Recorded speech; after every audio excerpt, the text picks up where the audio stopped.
miss one deduction, lose thousands, not amusing. Big tax changes can mean bigger refunds at Jackson Hewitt, and right now get $100 just to try us. Don't worry, tax filers. If money is tight, get $100 from Jackson Hewitt, so you'll sleep better at night. Limited time offer for new clients. Participating locations only. Details at jacksonhewitt.com. When your car is making a strange noise, no matter what it is, you can't just pretend it's not happening. That's an interesting sound. It's like your mental health. If you're struggling and feeling overwhelmed, it's important to do something about it. It can be as simple as talking to someone in your community, or just taking a deep, calming breath when you need it. Nice.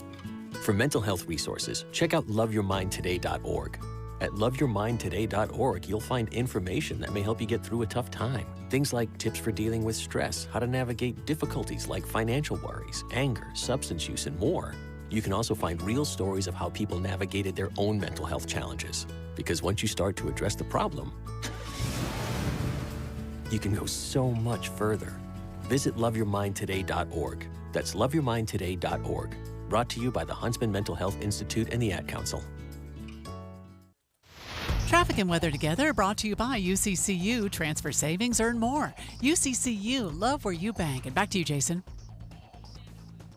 Amanda, we are seeing some slow traffic northbound on the West Side Belt as you approach the 201, but there's no real problem there. I think this is all just construction related over here on the West Side Belt because it's still a little slow southbound too as you come off of I-80. But we're not seeing any accidents on cameras. We do see the slow traffic, but just the construction barrels that are out there, also the cement barricades and that kind of a thing. That's what's causing those slowdowns. Otherwise, the rest of your commute through the Salt Lake Valley, no major problems at all. In fact, no, not even minor problems at this point. You're going to be good speeds all through the Wasatch Front on I-15, both north and southbound. A little bit heavy on 2100 north down in Lehigh. And, of course, foggy conditions remain up in Weber and Davis counties and out in Tooele as well. Looking for the best Valentine's gift ever?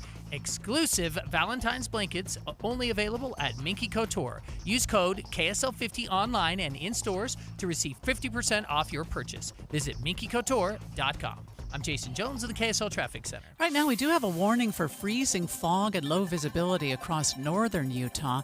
We'll get into the 50s this weekend and stay there through next week. Right now, 23 degrees downtown. I'm Amanda Dixon from the KSL Common Spirit Health Studios. Listen online at kslnewsradio.com. We're Utah's news, traffic, and weather station. Eye on the Hill 2026. Special coverage on Inside Sources. Several weeks ago, the Secretary of Health and Human Services, Robert F. Kennedy Jr., reduced the number of immunizations that are being recommended by his agency from 17 to 11, took number of vaccinations off the charts, including hepatitis A and B, the COVID-19, and several others. Now a Utah lawmaker wants to take that a step further, at least as it relates to Utah, and has proposed a bill that would remove the immunization requirements to attend schools here in Utah. So one of the things I think to be clear is it's not saying don't get your kids immunized. It's just saying you don't need immunizations to go to school. And it's quite a change. And so we wanted to talk with the representative, that's Representative Trevor Lee, about this piece of legislation. Thanks for joining us this morning, Representative. Thank you both for having me on. I wonder if you could just talk to us about what this legislation would do, and it's HB 152 and up for debate this afternoon at 2, if I understand correctly. Yes. So, as the bill is read right now, it would completely get rid of any need for an exemption. That's how it's being put forth to the committee. However, after speaking with different stakeholders, some concerned pediatricians and school nurses, what we're going to do is, in a substitute before the committee today, is make the exemption process easier instead of just not having it at all. And what that would mean is you wouldn't have to watch the 20 to 30-minute video that you have to watch now if you want to have an exemption, but instead just sign a form or waiver that's easily accessible online and you don't have to go anywhere to do it.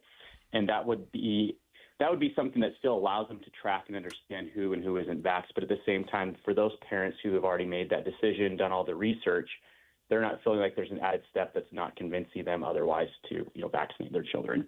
So, Representative, I'm just looking on the legislative website, and I see that version was the original version, but it's the substitute version that would be remove the immunization requirement. Is that somehow going to go back then to the original bill? It's close, yes. So there will be a second sub that's not listed yet that that will be presented before committee today. It's close to the first version of the bill, except there's going to be an online form that's just much easier to fill out. You don't have to go to the health department or even leave your home to go out and get that exemption and finish doing that process. So it's just making it one step easier, which is very close to the first version, but it's not like the second version. So I maybe misunderstood you. There's no current exemption allowance under Utah law. Is that correct? No, there is an exemption. Okay. Anyone can go get an exemption. But what I've seen and what I've heard from parents who do go through that process is in their mind it's tedious, it's red tape. They've already done the research. They've made that decision. That's something that they don't want to do with their children. And that having to watch this mandatory video that they go through right now is just tedious and a waste of time for them. And so to try to streamline that process on the exemption side, it's just going to be a simple form that you fill out online and then it's submitted to the health department. So for a parent to qualify for the exemption, it's just a little bit more streamlined, somewhat easier. Yes, that is correct. Okay, that makes sense. So can I ask you this question?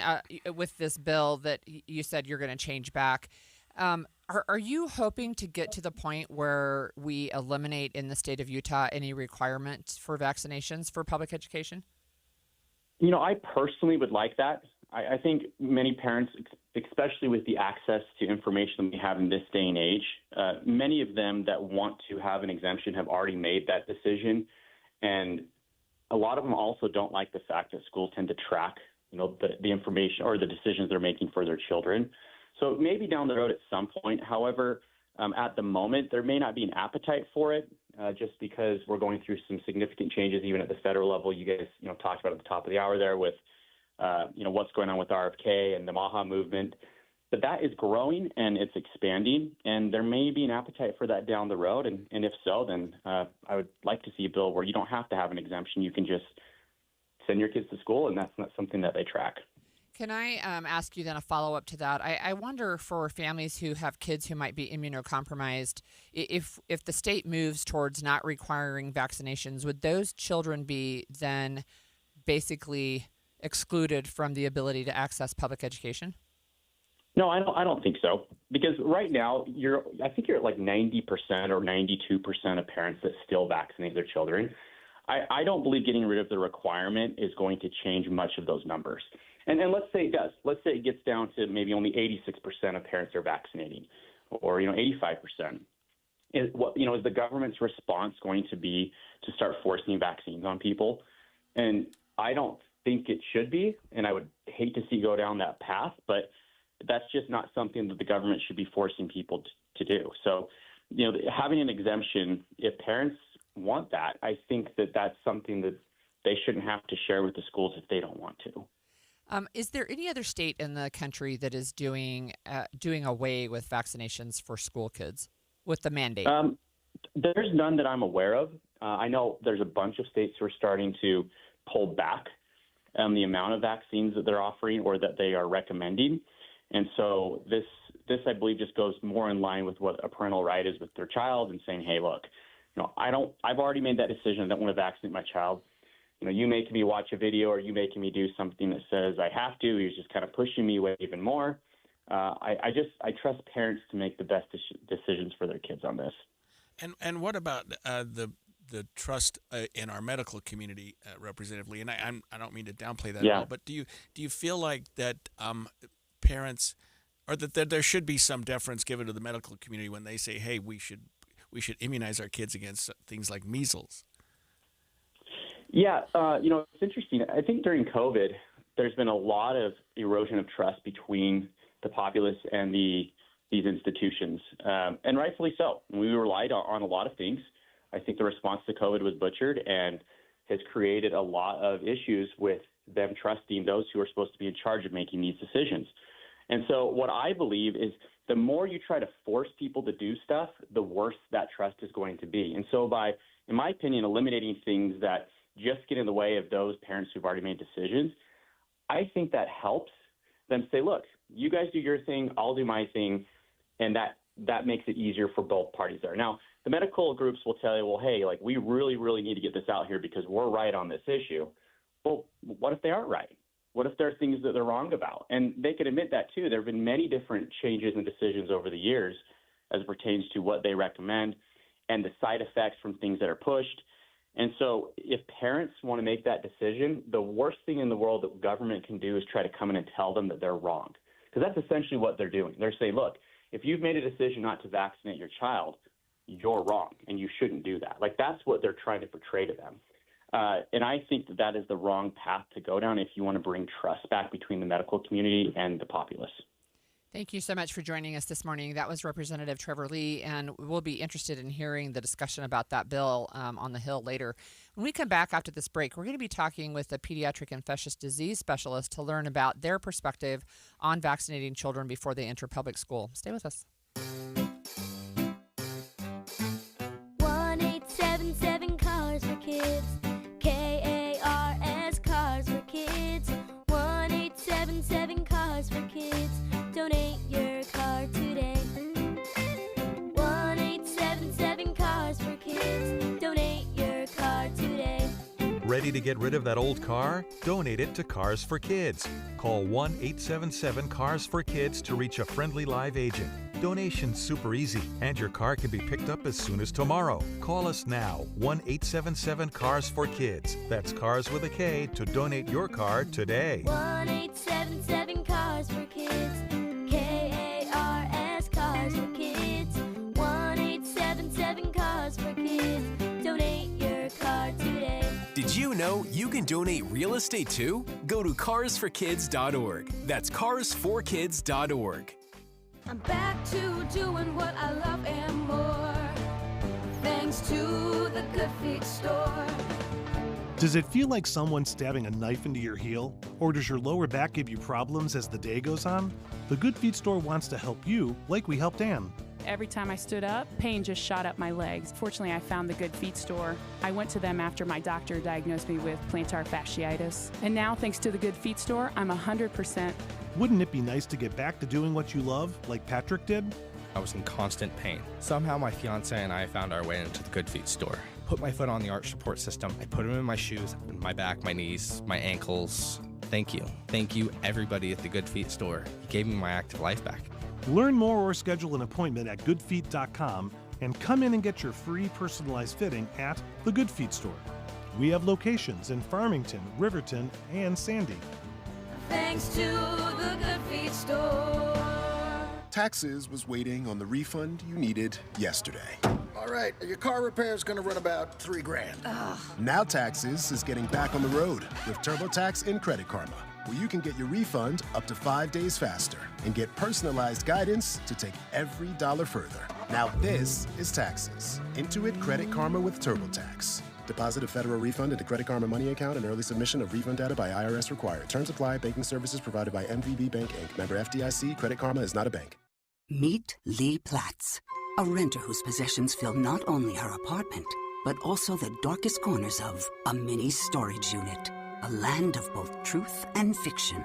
Truth, everything inside is protected by Progressive. Fiction, one day Lee will fit into her clothes from senior year of high school. Renters, discover coverage for what you love and what you can't get rid of in Progressive's Protection Zone. Get a quote at Progressive.com. Progressive Casualty Insurance Company, affiliates, and third-party insurers. Most of us like to be out in the sun. That's why sunscreen and other safety measures are key to protecting your skin from aging and cancer. The FDA recommends using a sunscreen with a sun protection factor, or SPF, of 15 or higher. Also, look for broad spectrum on the label. That means both harmful ultraviolet A and B rays are blocked. UVA rays age the skin, UVB rays burn, and both cause cancer. But the perfect sunscreen doesn't count if you use it wrong. Don't need sunscreen on a cloudy day? Wrong. 80% of UV rays still get through the haze. Only use sunscreen at the beach? Nope. Anytime you're outside, UV rays attack the skin, so you need protection. And you have to reapply sunscreen every 2 hours. Remember, SPF plus broad spectrum equal healthy fun in the sun. Visit www.fda.gov/sunscreen for more information. A message from the U.S. Food and Drug Administration. We asked parents who adopted teens to share their journey. There are many times I thought, I can't do this. I mean, what parent isn't worried about, what am I not doing right? What am I not doing enough? And then I realized, wait, that's being a parent. Don't worry about being perfect. I've had around 3 other mother figures in my life, but only one of them has taught me how a mother loves. The greatest reward for me is he makes me better every day. I would tell a family considering adopting a teenager that teenager, whoever it is, needs you, and they need what you have to offer.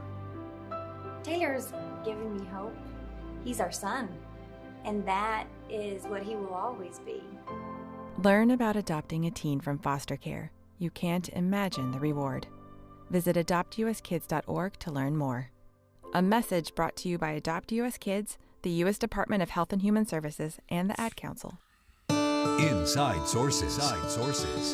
You know, we've been wrestling in this country recently with under what circumstances a child should be required to get immunization, especially when they are about to attend public school, because of what it could potentially do to the other students at the school. Utah has been pretty loose on that and has given parents some rights out of it. We just heard from Representative Trevor Lee, whose bill takes it a little step further, making it a little bit easier for parents to opt out of that suggestion, and we thought it would be helpful to get the other side to this.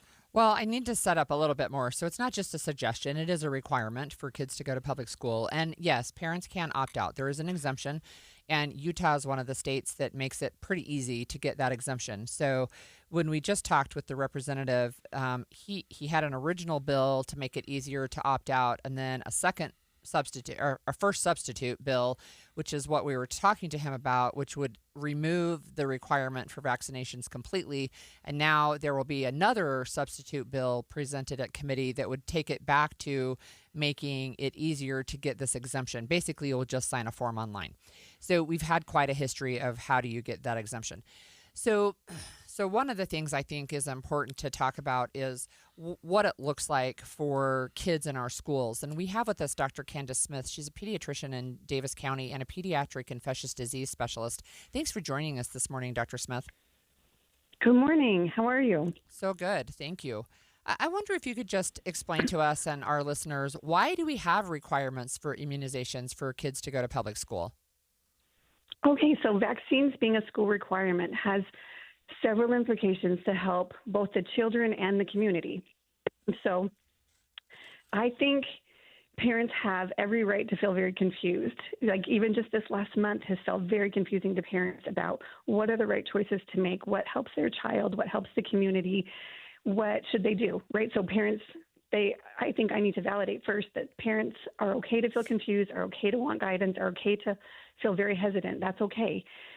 But I like to think of this vaccines for requirements like seatbelts in cars. We're all really grateful that seatbelts are in cars, right? We're very grateful that they're there. We have every opportunity to use them. We probably don't need our seatbelt to back out of our driveway, but it's a really good idea to have it just in case, right?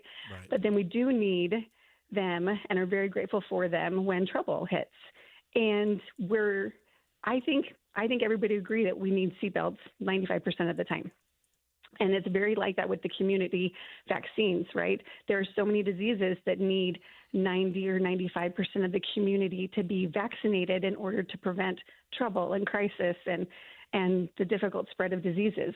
So that's so helpful when the vaccine school requirements just help us get the vaccine rates up to like 90, 95% so that most people are protected. Just like wearing your seatbelt in a car is 95% of the time is the greatest idea. And it protects lots and lots of crisis and lots of trouble. So I like thinking of it that way. And we know that school requirements help increase the total vaccination rate. And it's funny because coming from the pediatrician side, if you ask us about what July and August are like, it's getting all the vaccines caught up so that everyone has all the vaccines met for school. And the school requirements definitely help drive parents staying updated and current on their vaccine rates. So we know that that's important for sure. And then we like that, in the schools, we know that all the children at school are impacted by the other children. When, they come with something like strep, it's going to infect the other children around them. We know how that works. Some diseases target healthy kids, right? Strep can spread to anybody. Some diseases very much target the kids with poor immunity. And poor immunity comes for several different reasons. Sometimes kids are born with conditions. Sometimes they're going through cancer treatments or immune suppressive treatments for different things. And so we like having these, again, vaccine rates high, the vaccine preventable diseases. We like that they're much less likely to spread in the school setting, and that way it protects healthy kids and it protects the kids with poor immunity too. Dr. Smith, I just wanted to ask a follow-up, yes, on the immunocompromised kids. So I had a child with a significant number of disabilities, and she could not get at least some of the vaccines because of her propensity to seizures. But I wonder, from your perspective as a pediatrician, how not having a vaccination mandate, and the representative said he's backing off of that for this year, but how would that impact the ability for kids who fall, I guess, into these outlier categories maybe? How would it impact their ability to even attend public school? Well, it's hard because it takes it away from a community-based mindset of we want our community as safe as possible, and we want our community to have the least amount of suffering as possible, and we want the community to have the least amount of disease as possible, to it's okay if it happens, and if your kid is more susceptible, then they just shouldn't come. I mean, I don't like that mindset. I think that's not a mindset that is good for our children to learn. Dr. Smith, does it concern you as a medical professional in this day and age, 2026, that so many people from our national and now state leaders are reevaluating vaccines and questioning the need of them and also the adverse effects? I mean, do you feel like that is warranted at this point? Well, so I've spent, 15 years looking into researching vaccines and vaccine safety and vaccine side effects, and there's very simple things to do to reduce side effects and adverse events. And so there's things to do to talk to your pediatrician about which vaccines and which combinations have higher side effects and which ones cause higher fevers. You mentioned seizures. Some vaccines can cause a high fever, which then leads to a seizure when they're in certain combinations. I mean, there's things to have good conversations with about your pediatrician. But vaccines prevent disease. Like at the end of the day, we know, vaccines prevent the diseases, that they're helpful in that way. I like to think about, the vaccines. So, and we should also think about the vaccines and the school requirements, not only as helping to help the whole community at the school and helping to bring the vaccine rates up, but also it helps us identify those who have not had vaccines. So when there is an outbreak, when there is a case circulating, we can notify those people who haven't had it, those who want to exempt. We can notify them and say, this is what you would do to protect, this child now that there has been an exposure. And, the vaccines requirements help on both sides. It helps those who have exemption be identified quickly and protected. And then it also helps, everybody generally have a higher rate of protection and a better safety net. I wonder. It's wonderful. Oh, go ahead. It's okay. You can finish your thought. Oh, I said it's just wonderful to have schools participating in community health. Pediatricians love that partnership. We just love it. Great. They help. Yeah. I have a question about this herd immunity, but you really just talked about we have the ability right now to notify parents if there's an outbreak. So specifically right now we're seeing measles, right? And we're seeing that in Utah, most of the kids or people who are getting infected with measles have not been vaccinated. But Representative Lee, when he was on, was saying he doesn't feel like it's appropriate for the government to track who is immunized and who's not. Do you have concerns as a pediatrician about what that might mean if we lost the ability to maybe notify a community that there was an outbreak? I just know that parents really, really appreciated being notified that their child had been exposed to measles. And when they were notified, oh, you don't have you're a vaccine exempter and you have not had a child that's had a measles vaccine and now you've been exposed. All of them showed up at the clinic that same day to get their measles vaccine. It's like, now we want protection. We want to make sure we're protected. We want to do everything we can to not have our child get measles. So I see it the opposite. I think that parents are very grateful to be notified that they've been exposed and that there's an opportunity for protection from disease. Thank you very much. That was Dr. Candace Smith, pediatrician of Davis County and pediatric infectious disease specialist. And it was nice to have the perspective from both. It's sure an interesting conversation, and I'm sure this afternoon will be interesting. And, I thought it was good of Trevor Lee or Representative Lee to let us know that he is hopeful to move to a point where we don't have those mandates anymore. But today's bill, the second substitute, as he told us, will be to make it easier to get the exemption. I guess I just was born in a time when we all thought we had to have a vaccine, and we just did. And I think he was right in saying we have lost trust in our medical institutions. Yeah, unfortunately, that's the case. When we come back, $20 an hour for a minimum wage in Woo-hoo. Utah. That's a bit of a leap from where we are now, which I think is $7.25, and where we were when I started working, which was $1.65 an hour. We're going to talk about what that means and what that proposal is when we come back after this. 9:30 at KSL News Radio. I'm Amanda Dixon. Our top story this hour, Utah's unemployment rate is lower than the national average, but job openings are declining. That could be part of the reason why we've heard from people saying they're having a tough time finding work. The Utah Department of Workforce Services says people who claim to get no responses from employers after submitting numerous applications might be victims of clickbait postings like ghost openings. They say there is low hiring in the state as firms are more focused on retaining their current staff and increasing productivity. They say job seekers should make sure a posting is for a specific position. You can begin work within 30 days, and the employer is intent on filling the position. KSL News Radio's Tammy Kikuchi reporting. Our top national story this hour, a deal between Democrats and the White House to avoid a government shutdown is not necessarily a done deal just yet because of objections from a handful of senators. ABC's Jay O'Brien has more. Just hours until that midnight deadline, and there is a deal between Senate Democrats and President Trump to keep the government open, but it's hitting last-minute snags. Some of the government has already been funded, but this deal allows for a vote on the remaining 5 must-pass bills covering things like the CDC, Head Start programs, paychecks for U.S. troops, and the list goes on. Legislation funding the Department of Homeland Security, though, would be stripped out of this package. Under the proposed deal, funding for the Department of Homeland Security would be separated and would be funded for 2 weeks to give lawmakers time to hash out restrictions on ICE operations. Your money at this moment, the Dow is down 434 now. That's 0.9%. We're at 48,627. Coming up, Foggy Friday is the theme of the day. KSL Weather is next. KSL News Time, 9:32.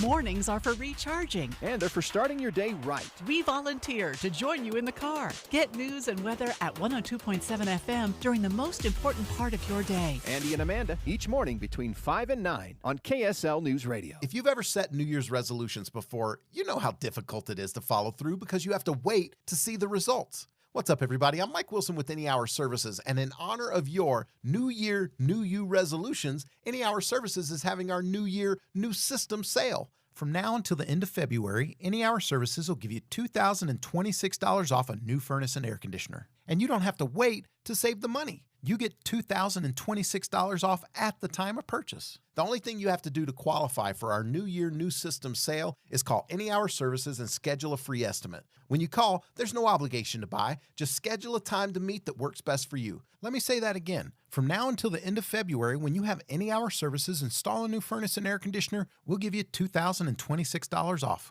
Call Any Hour Services right now and schedule a free estimate. 801-443-7400. You can Google Any Hour Services. You can even schedule online at anyhourservices.com. No one helps more homeowners than Any Hour Services. Wesley Financial Group is not a law firm. Ask yourself this question. Is it really worth holding on to that timeshare that you know you need to get rid of? Here's the truth. The average maintenance fee just went up over 17%. That could have been 117%, and there's nothing you can do about it. When you buy a timeshare, you give them a blank check for annual maintenance and assessment fees. I'm Chuck McDowell, founder of Wesley Financial Group. For 15 years, I've helped over 50,000 families cancel their timeshare. Not sell it, not transfer it, cancel it. Did you buy a timeshare because they told you it was a great investment and your maintenance fees would never go up? That's a lie. Are you ready to get rid of your timeshare once and for all? Simply call us and I'll send you our timeshare exit kit that explains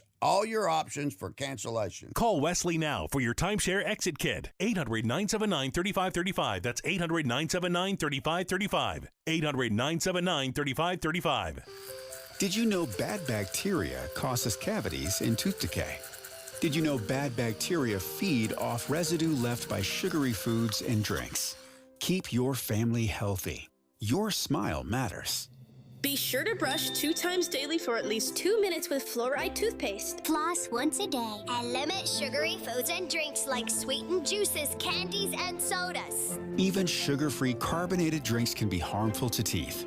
Be sure to visit your dentist for regular checkups and cleanings. If you don't have a dentist, visit YourSmileUtah.org for more information on community dental services.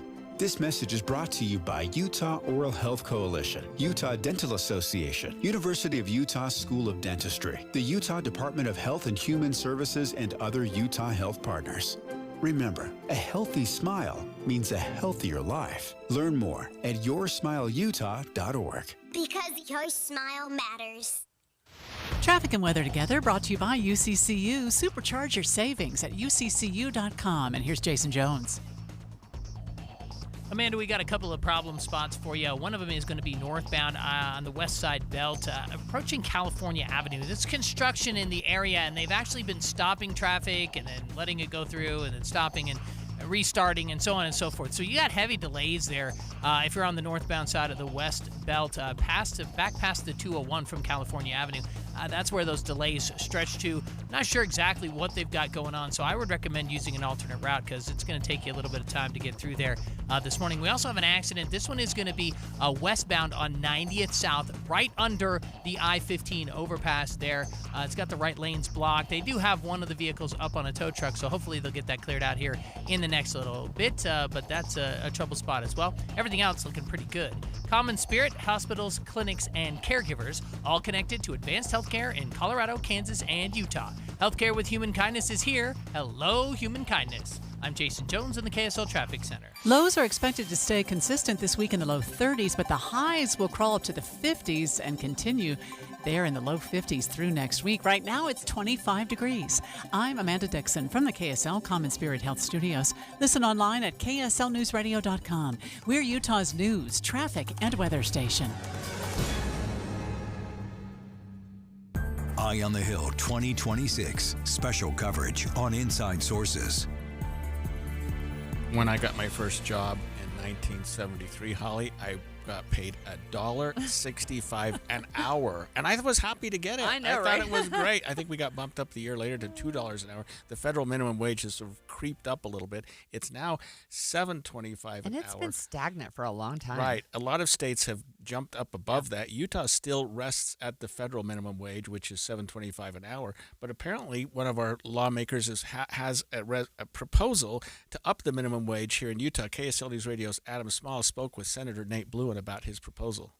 Is that it would raise the minimum wage of Utah to $20 from $7.25. This is a number that is actually livable, that people can, use to pay for a mortgage, pay for childcare, pay to put food on the table, where right now they are seriously struggling to get by.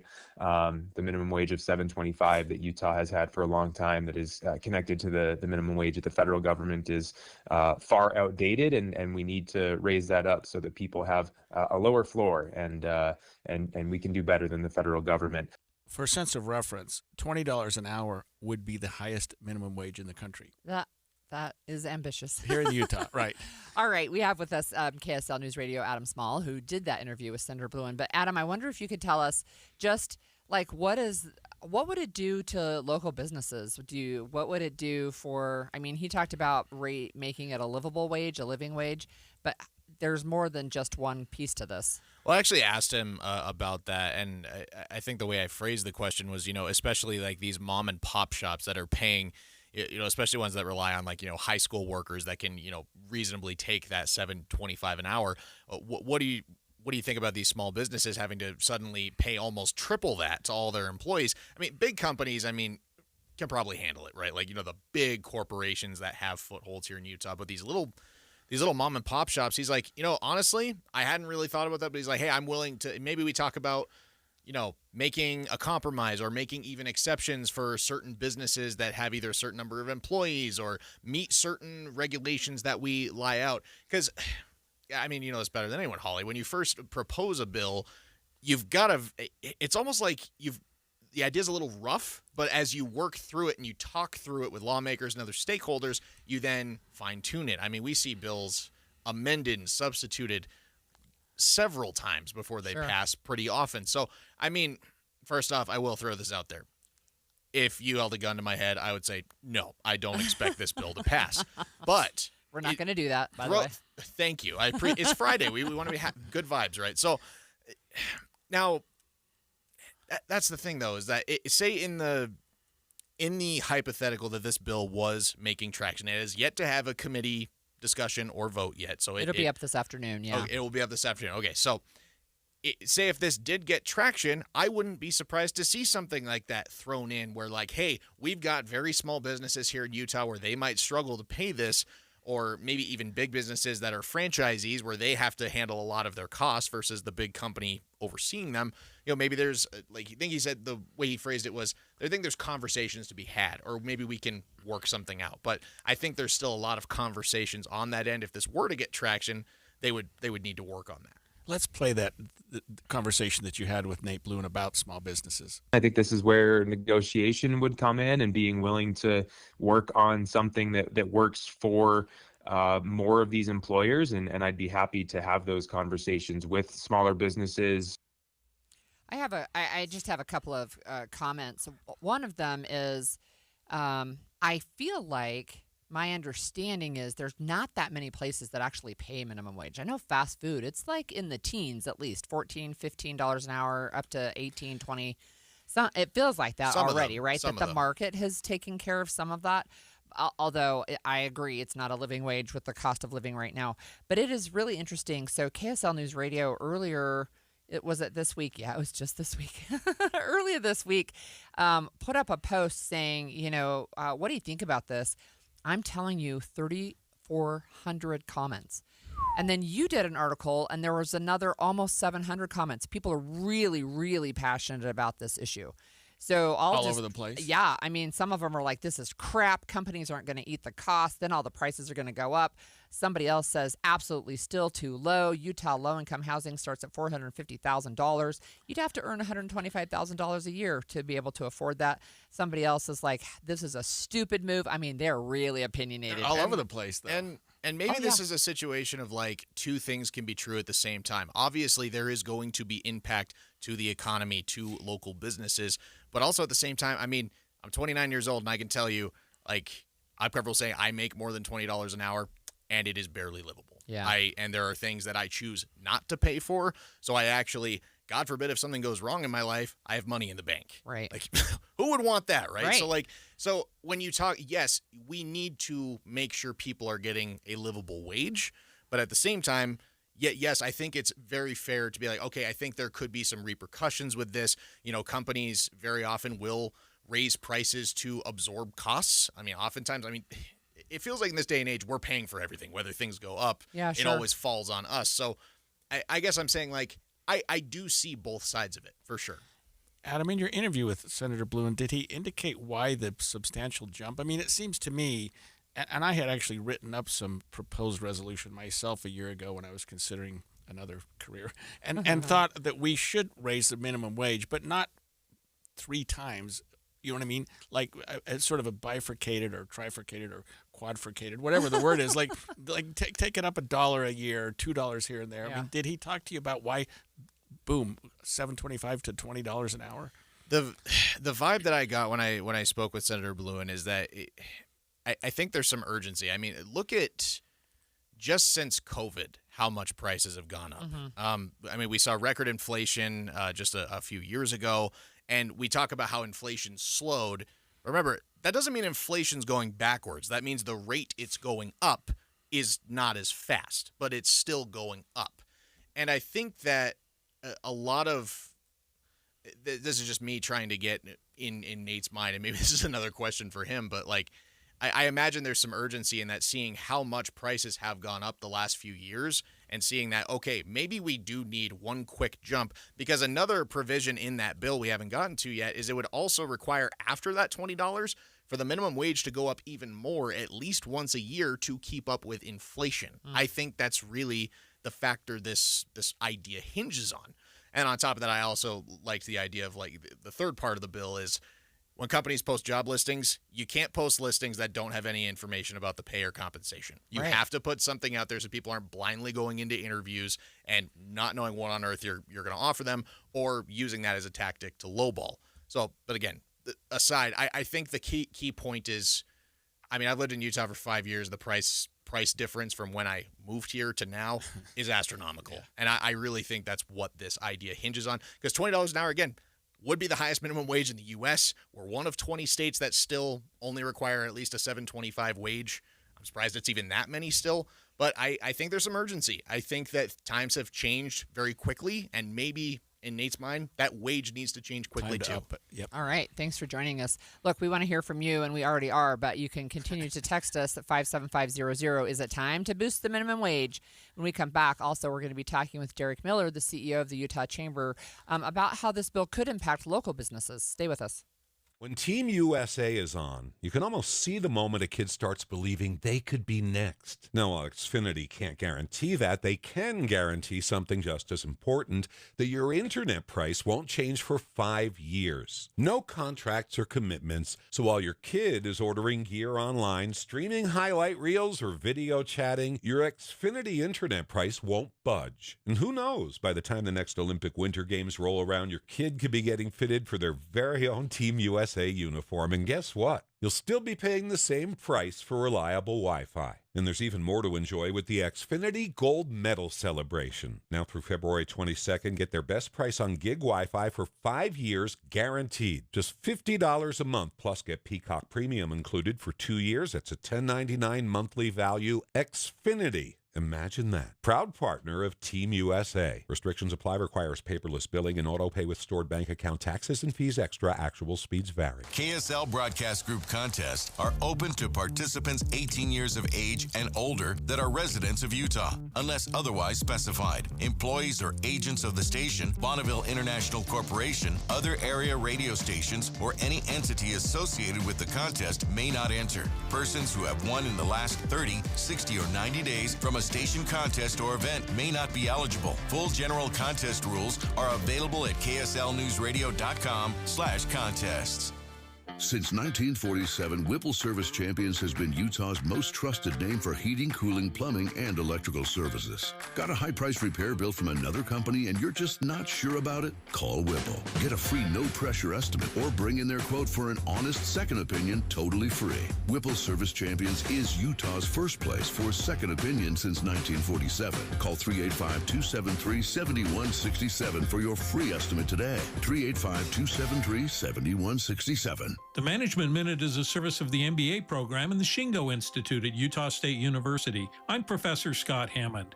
Ever seen an infection spread? I watched a team on the floor of a factory build a complicated technology. Every time they completed a task, they returned to the team leader, reported, and then got a new assignment with careful instructions on how to complete the next task.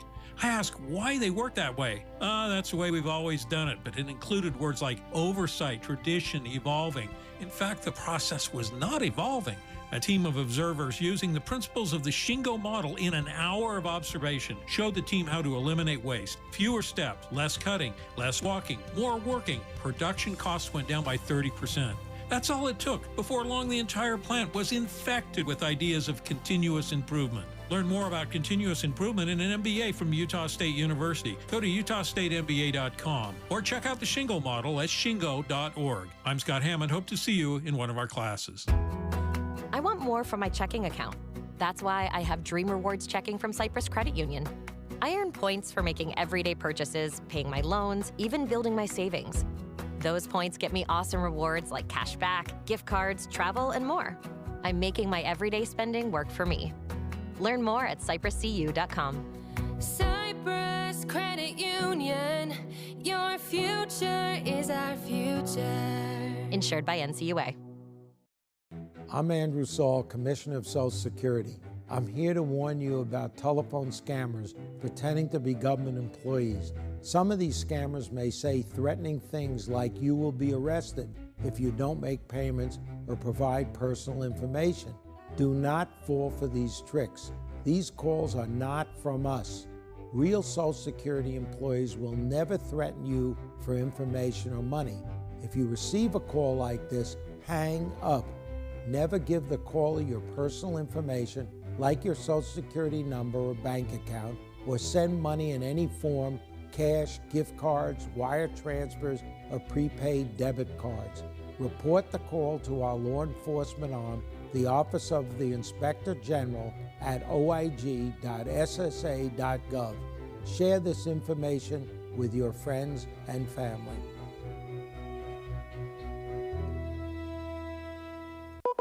The new Inside Sources. The current federal minimum wage is $7.25 an hour, Holly, and that's been in place since, I think, 2009 and hasn't been raised. There are 30 states that have state requirements that are above Higher. that.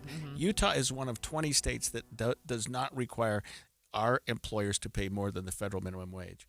So it's an interesting conversation and a passionate one, right? So I mentioned 3,500 comments online and then a whole bunch of texts. But we also have an expert with us, and that is Derek Miller. Hi, Derek Miller. Hello, Holly. Nice to be with you. Hello, Greg. CEO of the Utah Chamber, right? Yep. Okay.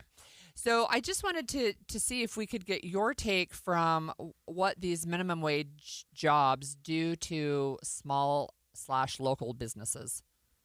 Laws. Well, as you mentioned, I'm the president of the Chamber of Commerce, so it won't surprise you or your listeners to know that I'm a free market guy. I believe in free enterprise. I believe that the market ought to set the wage and not the heavy hand of government. But probably what might be most interesting for your listeners is to know the context around this bill. Senator Nate Bluin from Salt Lake City, probably the most progressive member of our very conservative legislature. So this is what we would call a message bill. You both know this well. Holly, you served in the legislature. Greg, you've worked on these issues for many, many years. So you know what a message bill is. There's no real serious chance that this bill will go anywhere, will pass. But Senator Bluin is running for the U.S. Congress in this new left-leaning Salt Lake City-centric district. And so he's sending a message to his constituents. He's sending a message to his base. Derek, do you feel, in terms of the free market that you talked about, that employers wanting to get good employees will set their own wages and that they would be almost by necessity greater than a forced upon minimum wage? Well, it is. I mean, that's not a theory. It's happening. We all know people. We have children, maybe even grandchildren, friends, neighbors who are beginning their careers. Maybe they have a high school job. If they're anywhere in Salt Lake or along the Wasatch Front, they're not making $7 an hour. They're making much more than that. In some cases, even the $20 that Senator Bluin's bill would propose. But why are they making this money? Because that's what the market demands. We have to consider, however, that not every city in Utah is like Salt Lake City. So what about a place like Scipio, where you've got a small business? They don't have the same cost of living as Salt Lake City. They don't pay the same wages as Salt Lake City. So, these small businesses, they've barely survived the Great Recession. They've barely survived COVID shutdowns, barely survived inflation under Biden and now tariffs under Trump. The worst thing that we could do to these businesses in places like Scipio is have the government treat them like they're a business in Salt Lake. Can I just ask you a broader question about minimum wage? I mean, we've had several texters that are equating minimum wage with fast food jobs. I don't think that they are exclusive to teenagers. That's one conversation. But the other question I want to ask you just broadly is how do we get to affordability issues when we're talking about being able to afford a family, afford a home, but we also know that there's at least a portion of our population that's so out of reach for them. I'm really glad that you asked this question, Holly, because in my viewpoint, instead of talking about minimums, like minimum wage, what we really should be talking about is maximum opportunity. How do we give people maximum opportunity? Number one, it's through training, it's through education. At the Utah Chamber, we have an initiative called Utah Rising, where we're focused not just on the affordability issue where we are, but also on this upward mobility issue. In a place like Utah, our upward mobility is higher than anywhere else. And why is that the case? Because we've had better job growth than anywhere else. So these are the principles of free markets that are proven, they're tried, they're tested, they're true. If we grow, the best social program that's ever been created is giving someone a job. And if we can create jobs, people can get jobs, people can be earning a living. The other part of that equation with regards to housing and transportation, if we had time to talk about that, I'd love to talk about what the Chamber's doing in those areas, but affordability is a concern for sure. I have another question. This one's from a texter just saying, is minimum wage archaic? And they're saying this because they said when it was created, there was really only one or two places to work in each town. It's very difficult to move. I wonder, is it archaic? I think it's good to have a base. In my opinion, it's good to have a base. I've already said I'm a free market guy, but I also not let the market run amok kind of a guy. I do believe I came to Utah 20 years ago. I was a regulator. I know that there are bad actors out there. I know that there are people who would exploit if they could. They're in the minority, but regulations are meant to protect the good actors and weed out the bad actors. So it's good to have baselines like that as well as other regulations. I just think $20, it would be the highest in the nation. And we've seen the result of this in other places like California. I believe they're at about 16 to 18. California is a place that's losing jobs. California is a place that's losing population. California is not a model for economic prosperity that Utah should follow. You're right about California, Derek. They are about that 16 or 17 range. And Holly and I were looking at the pay rate, minimum wage by state, and I think the highest was Washington, D.C., but even they are not at the $20 an hour mark. So it's like you said pretty well, this is more of a message bill than anything else, because it's unlikely Utah's going to be the highest paying minimum wage state in the country. Maybe, I don't know, maybe I'm wrong. All right. I've never known you to be wrong, Greg. Thanks, Derek. We're going to go ahead and read some of the texts and things that we got, but thank you for joining us. That was Derek Miller, the CEO of the Utah Chamber of Commerce. And, you know, I've mentioned several of the texts that we've gotten. I want to look at some of the online responses. These are on KSL News Radio's post from earlier this week.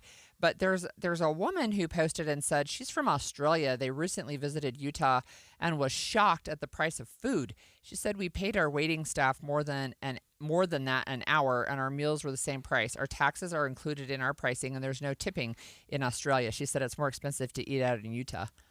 Ouch. Yeah. And now, you know, we've had conversations about tips. It's like you tip on everything. It's like, do you want to give a 20% tip for going through the drive-thru? No, thank you. What surprises me is more and more I will go to a restaurant and they will build the tip into the bill. You have to look at it closely. I know you do. Because you leave a right? tip and you you're think, like, well, I paid it twice. Yeah.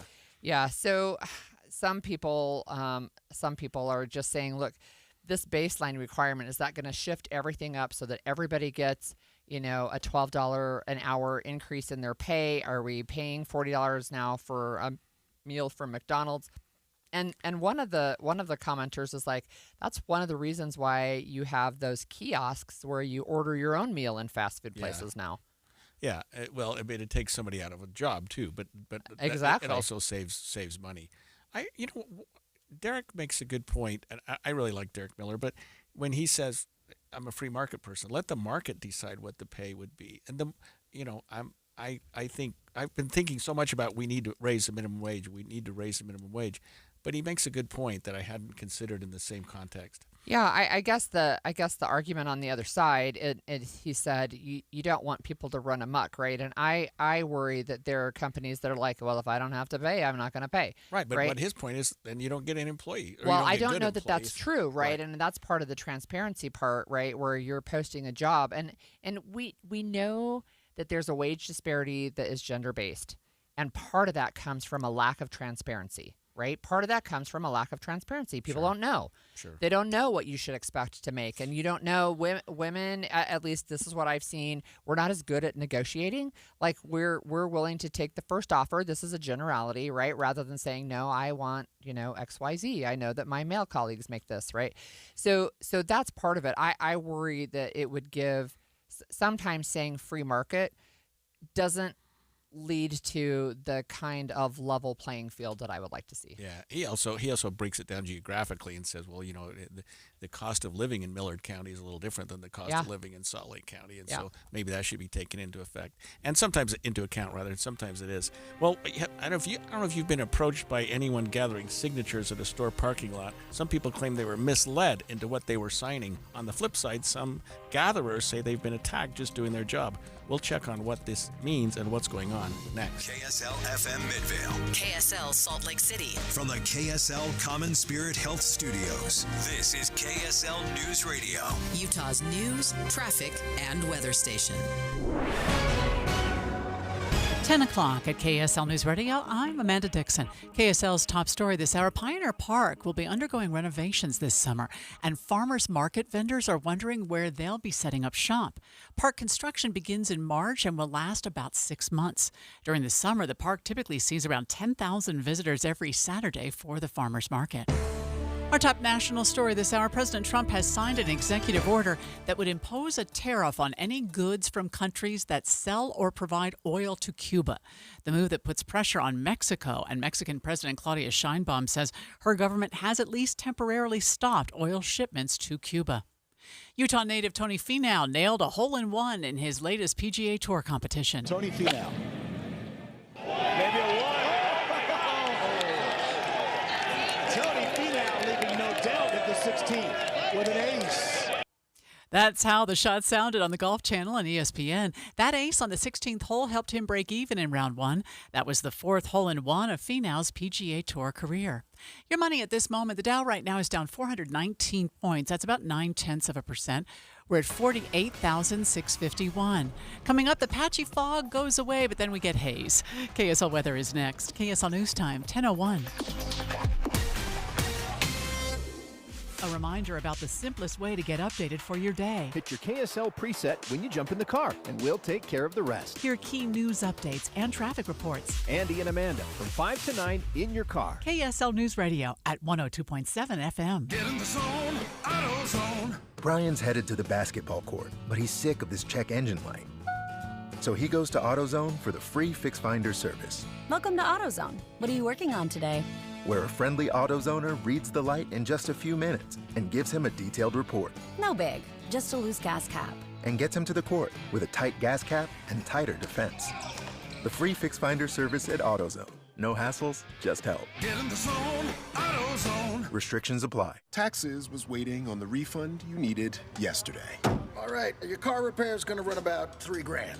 Now Taxes is getting back on the road with TurboTax and Credit Karma, where you can get your refund up to 5 days faster and get personalized guidance to take every dollar further. Now this is Taxes. Intuit Credit Karma with TurboTax. Deposit of federal refund into Credit Karma Money account and early submission of refund data by IRS required. Terms apply. Banking services provided by MVB Bank, Inc. Member FDIC. Credit Karma is not a bank. This message comes from Viking, committed to exploring the world in comfort. Journey through the heart of Europe on an elegant Viking longship with thoughtful service, destination-focused dining, and cultural enrichment on board and on shore. With small ships that bring travelers closer to the destination, there's more time to explore. And every Viking voyage is all-inclusive, with no children and no casinos. Discover more at Viking.com. Big tax changes this year could mean a bigger refund, and Jackson Hewitt knows how to get you your biggest. You'll get $100 just to try us. That won't make you filthy rich, but definitely gas plus groceries rich. And since we know all the new tax codes, you could get thousands back, which would make you low-key loaded. Or at least wealthy adjacent? Go with our trusted pros and get $100 to switch. Rest easy. Jackson Hewitt's got your taxes. Guaranteed. Limited time offer for new clients. Participating locations only. Details at jacksonhewitt.com. Amanda, I took my daughter with me to see Frozen at Hale Center Theater, and it was a magical experience. And I say that somewhat jokingly, but it was magical. I watched a woman transform a dress in a second right in front of my own eyes. I got snowed on indoors. Plus, there was all the songs that we both loved. Yeah, when that ice castle comes out of the floor, I have goosebumps now just thinking about that moment. And the performers, the young girls who sing Elsa and Anna when they're little. I mean, the grown-up ones too, but all of them were just extraordinary. The Anna that I saw just had this magical pixie-like charm that was so fun to watch. That just everything she said made me laugh. Have you seen Frozen yet at Hale Center Theater? It runs till when, Andy? It goes till Valentine's Day. So you have time. Yeah, if you didn't catch it during the holiday season, that's okay. It's an extended run. You have a chance to go now. And if you went before, maybe you want to take your girlfriend or your nieces. Go back and have this magical experience of Frozen. You can get tickets online. Find out which day works best for you at hct.org. Traffic and weather together on KSL News Radio and brought to you by UCCU. Supercharge your savings at uccu.com. Back to you, Jason. And Amanda, all delays that we had on the West Side Belt have cleared. Whatever they were doing over there, they've finished up with. So you don't have to worry about north or southbound delays there anymore. It's moving smoothly on the West Side Belt, and I-15 is moving smoothly all along the Wasatch Front, both north and southbound from Payson all the way up to Ogden. We are still seeing some fog over on the west side of Weber and Davis counties, and also out in the Tooele area. But it's just reducing visibility, not really delaying your traffic, or excuse me, your commute, I guess I should say. And the rest of everything else is moving pretty well. Arrive in style for all of life's events, from the first suit to the first dance. Preparing to serve, starting a life together, every age, every milestone. For nearly 60 years, Mr. Mac, helping you look your best for all of life's events. I'm Jason Jones in the KSL Traffic Center. Partly cloudy through Sunday, and we're warming up. Today will be 44 for a high, and then up to 52 on Sunday. But right now it's 27 degrees. I'm Amanda Dixon from the KSL Common Spirit Health Studios. Listen online at kslnewsradio.com. We're Utah's news, traffic, and weather station. The all-new Inside Sources. Your inside access to the people and policies shaping Utah's future. Here are Greg Skordas and Holly Richardson on KSL News Radio.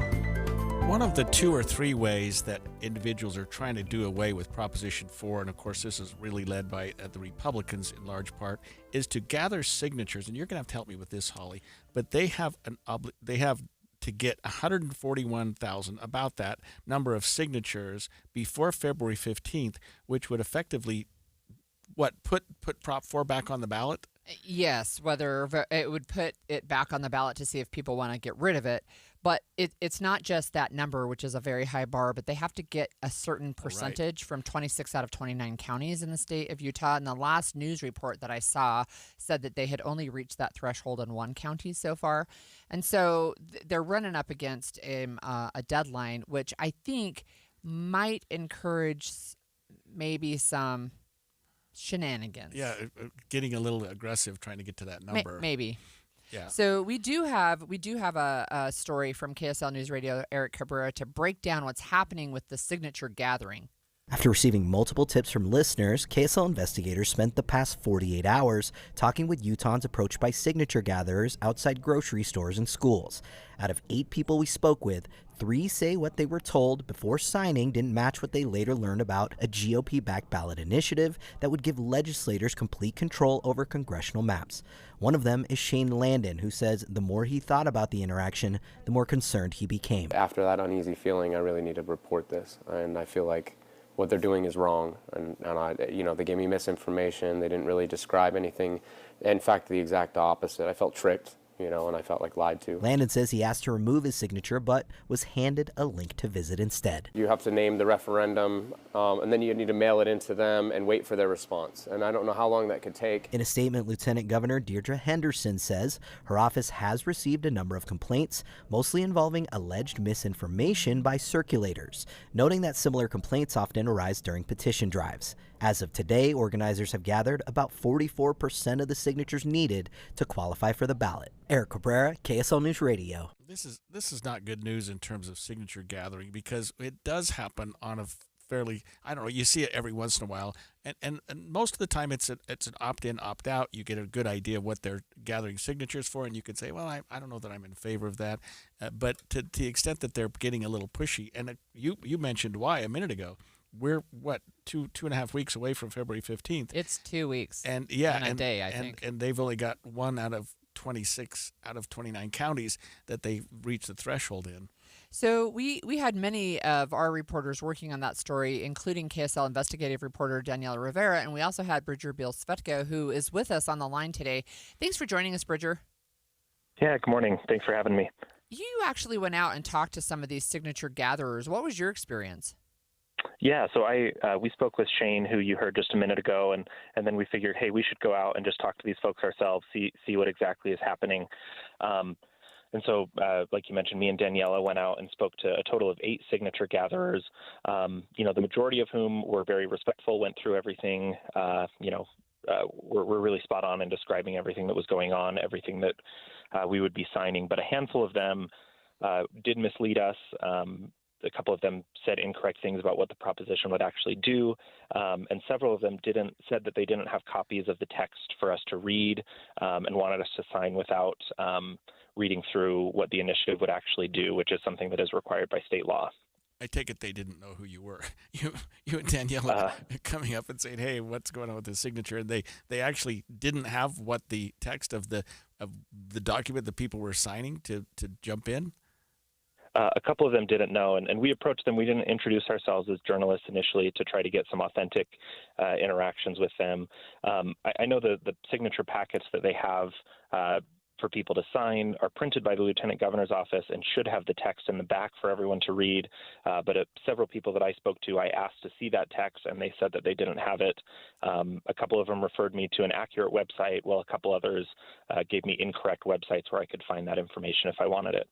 Wow. Can you remind our listeners what they are actually signing if they're approached?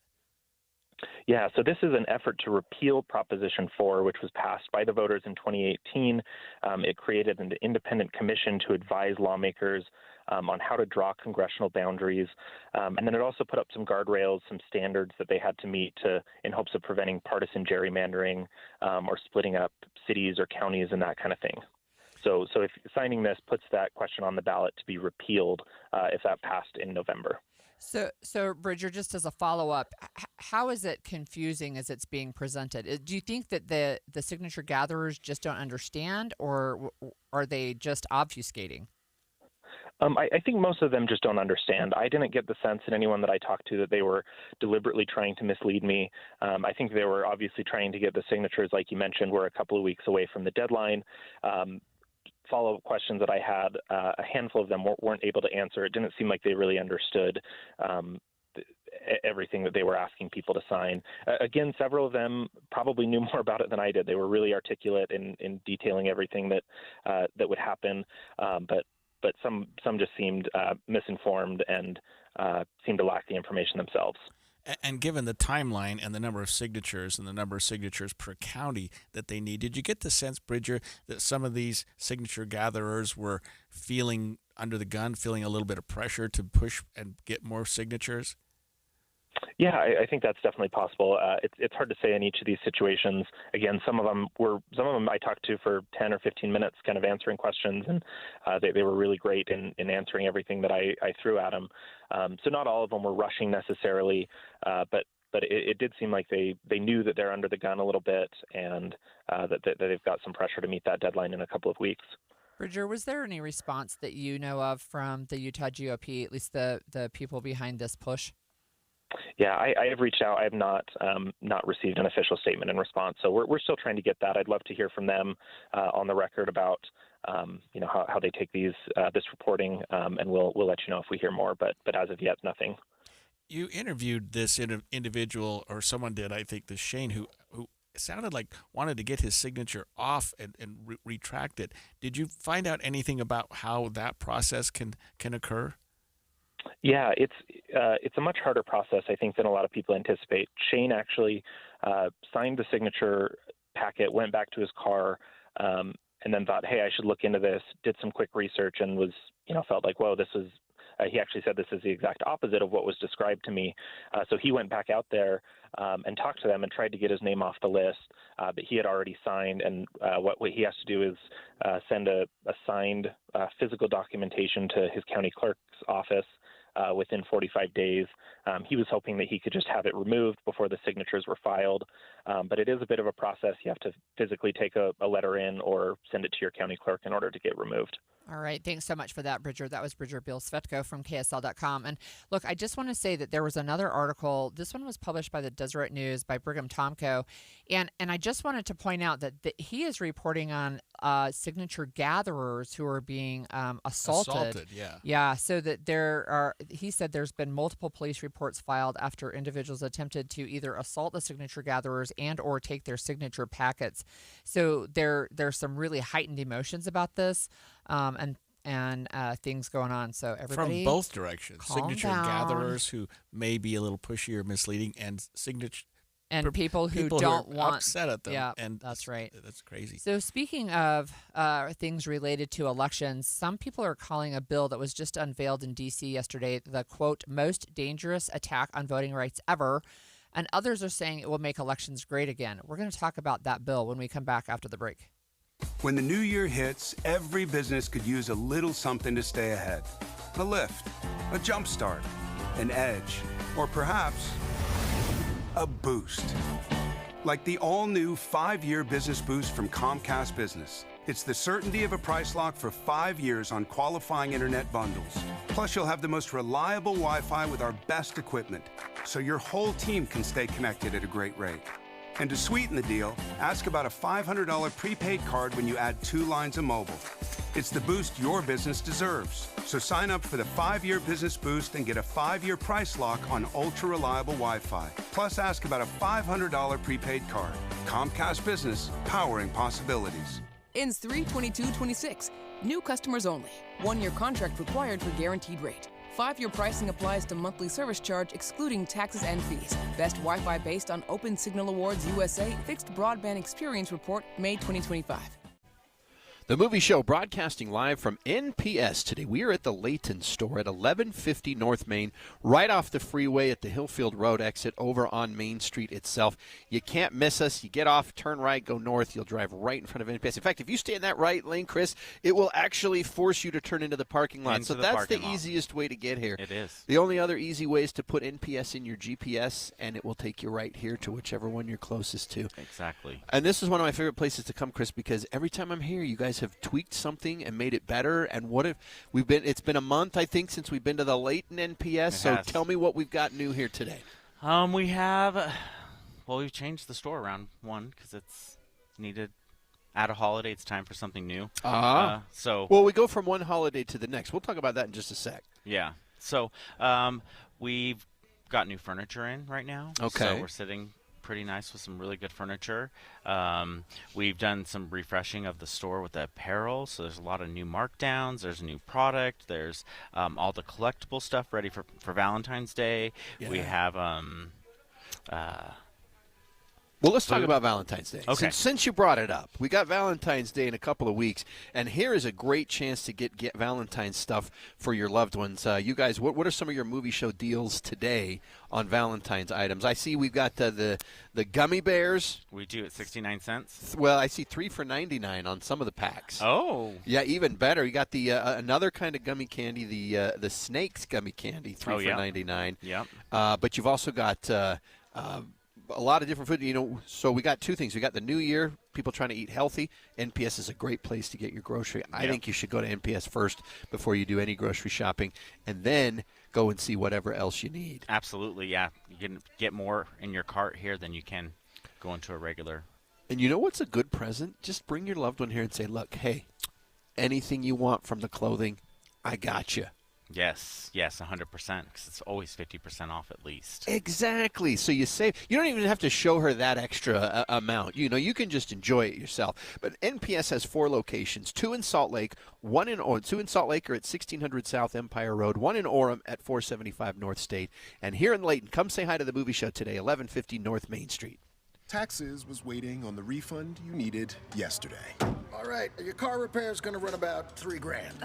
Now Taxes is getting back on the road with TurboTax and Credit Karma, where you can get your refund up to 5 days faster and get personalized guidance to take every dollar further. Now this is Taxes. Intuit Credit Karma with TurboTax. Deposit a federal refund into Credit Karma Money account and early submission of refund data by IRS required. Terms apply. Banking services provided by MVB Bank, Inc. Member FDIC. Credit Karma is not a bank. Save more on the brands pros trust at Lowe's. Right now, get up to 35% off select major appliances and choose from our wide lineup of top brands. Plus, save $100 on a Little Giant 22-foot multi-position ladder, now just $189. Built for strength, flexibility, and job site versatility. Pros, these savings will only be here for a limited time. Lowe's, we help, you save. Valid through 1/30 while supplies last. Selection varies by location. See Lowe's.com for more details. Getting help with plumbing repairs is easier than you think. All you have to do is call Any Hour Services or schedule an appointment at anyhourservices.com. No one helps more homeowners than Any Hour Services. Hi, it's Tori DeVito. In every family, small conversations can make a big impact, like when my dad shared his experiences as an alcoholic.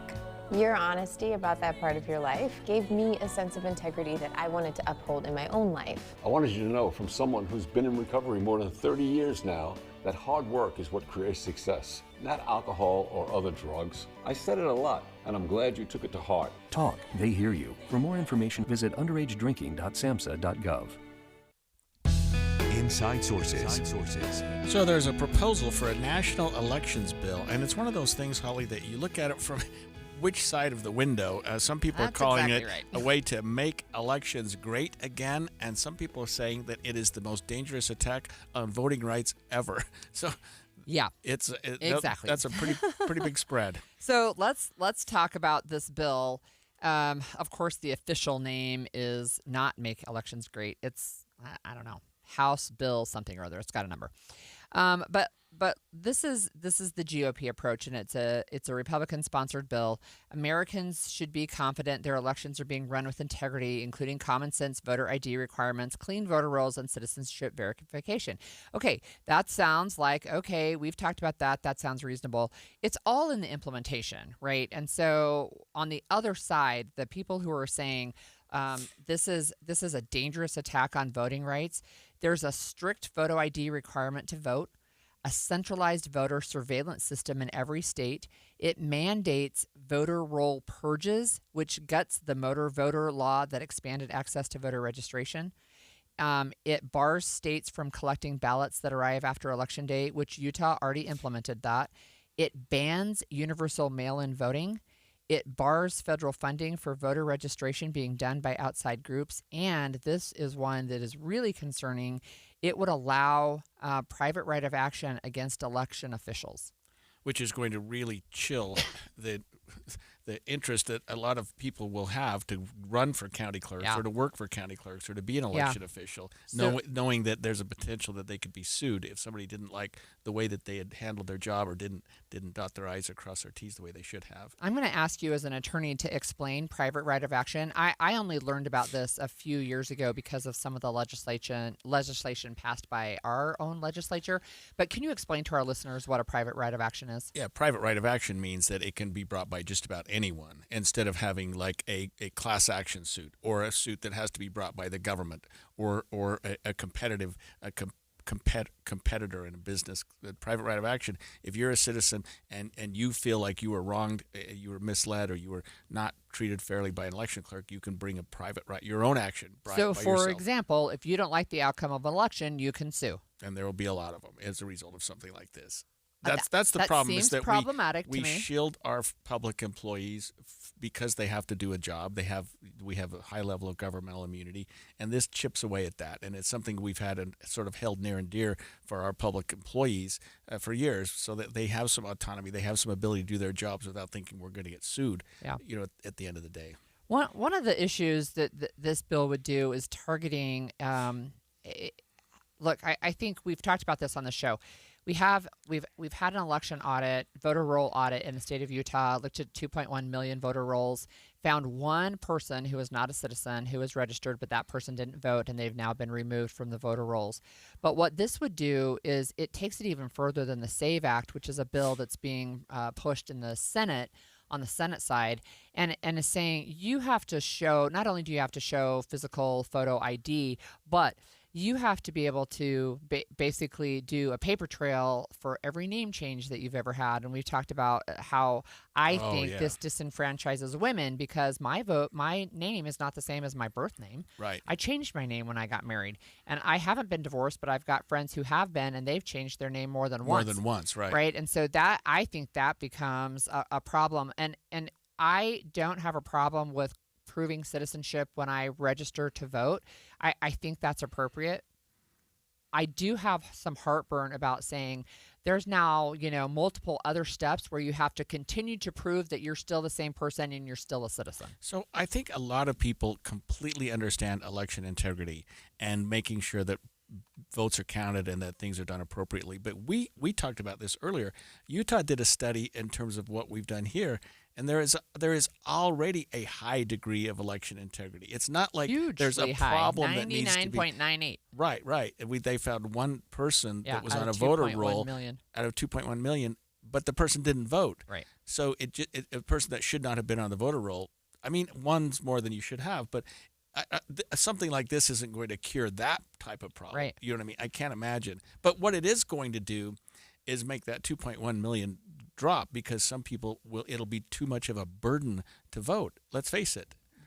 Look, for me, our family, we have passports, but it's not the majority. I don't even think the majority of U.S. citizens have passports in the United States, right? And it can be a financial burden, a financial hurdle. It's some $200 to apply for a passport, right? Right, and it shouldn't be a requirement that you have a passport to vote. Well, it's one way to prove that you're a U.S. citizen, right?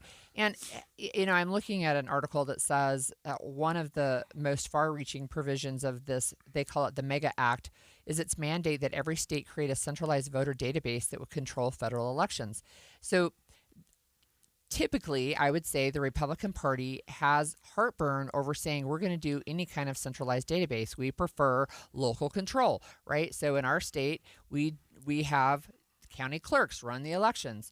They're the ones who verify signatures, those types of things. So you've got one mega database, seems to be a concern. And I looked at something from the Cato Institute, and they're pretty conservative, but one of the things that they said is this supersizes the federal government's role in an election administration, and that gives them heartburn.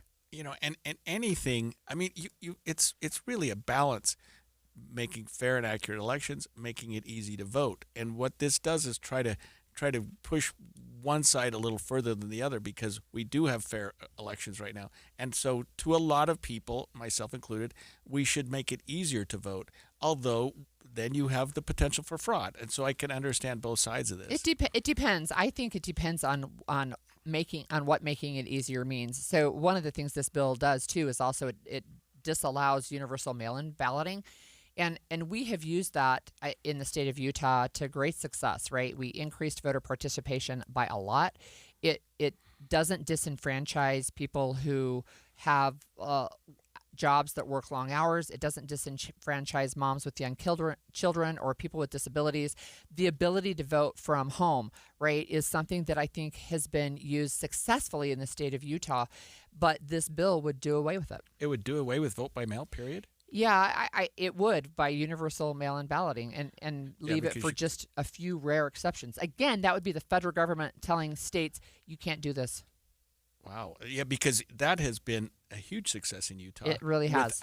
Without problems, we've been a national model in that regard. Yeah. Yeah, that's, it's interesting to say a process that has been working now somehow needs to be redone. And,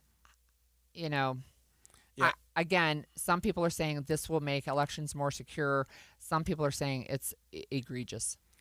And saying that you have to count ballots, you can't count ballots after Election Day. Of course, if you took mail-in voting off the table, that might alleviate that problem, because the mail-in voting thing does have some problems with ballots being tied up a little bit, and we've tried to fix that in Utah, and I think what we've done is going to be effective.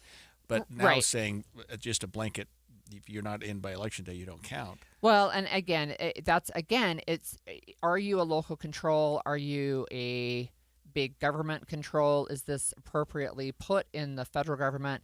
And I guess that's part of the argument. But it would also say, look, you can't go to your neighbors, for example, and take their sealed ballot to drop it off. So I couldn't even go to my neighbor who's homebound and say, look, I'll take your ballot to you and drop it off. It would be illegal. Probably no coincidence that we're talking about this the day after, maybe 2 days after, an elections office in Fulton County, Georgia was raided by the FBI, and 700 boxes of voter files and ballots were seized in response to a concern that the administration has had about a 2020 election. I mean, that's over 5 years ago. Yeah, that's another discussion, right? But again, this idea that you're going to sue, that anybody can sue anybody who is involved in election results. Wow, that part, it makes me really uncomfortable. And we do things so well in Utah, and it's worked so well in Utah, and Well, Utah lawmakers are trying to change some of the Utah election laws they're too. doing that as well here in Utah. Yeah. Well, this was something interesting that caught my eye this morning. A journalist and 3 other people were arrested Friday in connection with an anti-immigration enforcement protest that disrupted services at a Minnesota church. And we'll talk about that when we come back. A journalist being arrested. Stay with us. 10:30 at KSL News Radio. I'm Amanda Dixon. Our top story this hour is a developing story. Deputy Attorney General Todd Blanche says the U.S. Justice Department has opened a federal civil rights investigation into the shooting death of Alex Preddy by Border Patrol officers in Minneapolis. The FBI will lead the federal probe. President Trump has suggested in a social media post that Preddy was a, quote, agitator and perhaps insurrectionist. Some Utah ski resorts are trying to encourage more people to hit the slopes by offering credits to Icon Pass holders. People using their passes can earn up to $20 in mountain credits each day they go skiing. Kristen Rust is the Vice President of Communications of Alterra Mountain Company, which owns the Icon Pass. We've got events going on with different concerts. We're trying to do food and beverage specials. We're doing different, resorts will do all kinds of different promotions. Those credits can be used for food, rentals, or retail at the Deer Valley Resort and Solitude Mountain Resort. We are exactly 1 week out from the opening ceremonies for the 2026 Winter Olympics in Italy. Dozens of athletes with Utah ties will be competing in Milan Cortina, and Salt Lake City will be holding a watch party at Library Square so people can come together and watch our athletes compete. Your money at this moment, right now, the Dow is down 415. That's 0.8%. We're at 48,655. Coming up, warm and hazy for the weekend. KSL weather is next. KSL News Time, 10:31. The sources where we get our news matters. When you listen to Utah's Morning News, we want you to feel the stories are important to you and trustworthy. This is Amanda Dixon. And I'm Andy Farnsworth. Join us weekday mornings on KSL News Radio. The movie show's broadcasting live today from 1150 North Main in Layton. That's NPS, the nicest place to save. We love NPS on the movie show because they take good care of us. They take good care of you when you come in and save you a whole bunch of money on things that you do need. And then guess what? They've got stuff you didn't realize you need until you saw it and you saw the price that it was at, Chris. Right. Yes. We have those. I kind of think of our stores as like everything you didn't know you needed.